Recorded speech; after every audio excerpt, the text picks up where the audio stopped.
kalau film festival kan it's about submission aja gitu. You can always get a form online terus gitu mendaftarkan gitu. Tapi kalau in the case of Lovely Man, slightly different gitu. Slightly different dalam arti waktu itu film Lovely Man itu sempat screening di Q Film Festivalnya John Badalu di Jakarta.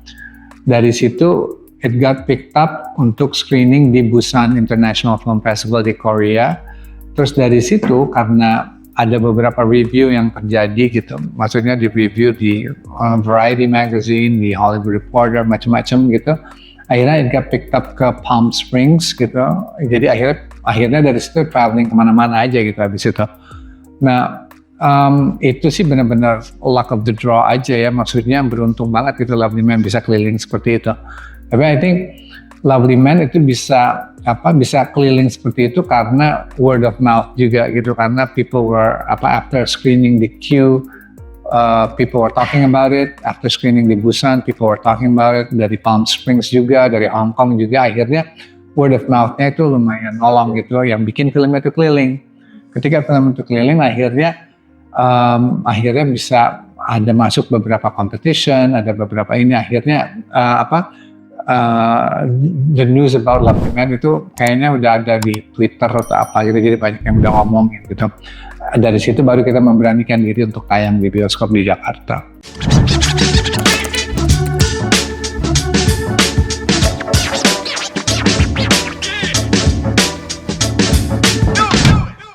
Macam-macam gitu, karena audience reactionnya pas nonton film Lovely Man beda-beda gitu ya, maksudnya yang dari karena ini kan pernah main di Jepang, di Tel Aviv, di USA gitu, maksudnya banyak gitu ininya.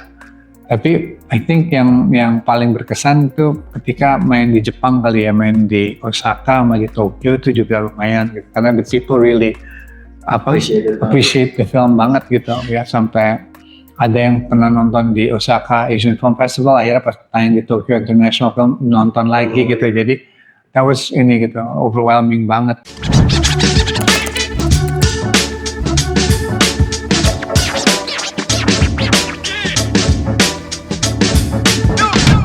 It's an important clue for the film juga kan, jadi pasti kan ketika shot itu kita buat gitu, it must mean something gitu kan later on gitu. Jadi emang sebenarnya itu sih yang kita mau kenapa itu di-treat seperti itu. Karena segala macam informasi yang kita mau kasih lihat secara subtle, it will mean something later on in the film.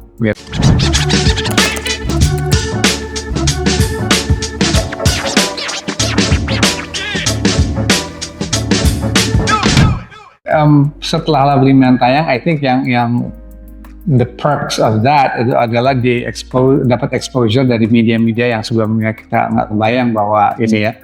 And then the follow-up to Lovely Man, which is film Something in the Way yang saya bikin sama Reza Radian sama Ratu Felicia. It got a world premiere-nya di Berlin Film Festival, which is a major festival. Jadi dari situ tuh snowball effect-nya tuh lumayan bagus gitu. So itu sih palingan impact-nya. I think that happened because of Lovely Man juga sebenarnya.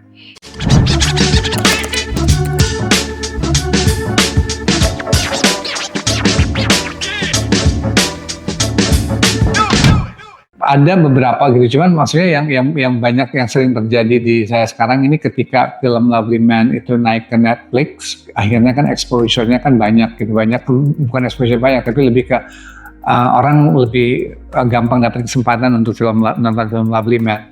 Dari situ tuh sempat banyak gitu yang DM atau apa gitu baru nonton film Lovely Man, sedangkan tayang di Netflix itu tahun 2020 atau apa gitu, sedangkan filmnya adalah film 2011, 2012 gitu, jadi emang udah lama gitu. So it's nice gitu bahwa setelah berapa tahun gitu, udah hampir 10 tahun ya udah. Iya gitu, maksudnya orang masih nonton film Lovely Man.